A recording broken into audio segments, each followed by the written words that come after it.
একদিকে সূর্য আর একদিকে মেঘ।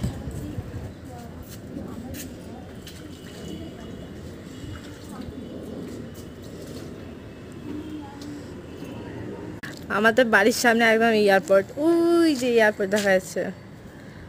আমরা একদম এয়ারপোর্টের কাছাকাছি থাকি। হ্যাঁ, ওই যে এয়ারপোর্ট আর এই যে প্লেন। ওই দিকটা হেভি ডার্কনেস, পুরো মানে ডার্ক হয়ে আছে। হ্যাঁ,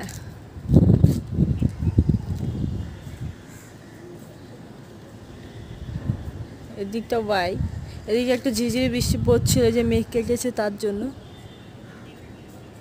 কিন্তু ওদিকটা বৃষ্টি হচ্ছে মনে হচ্ছে আমার। ওই দিল্লি রোড ওই দিকটা মানে বৃষ্টি হচ্ছে, দিল্লি রোড দক্ষিণেশ্বরের দিকে।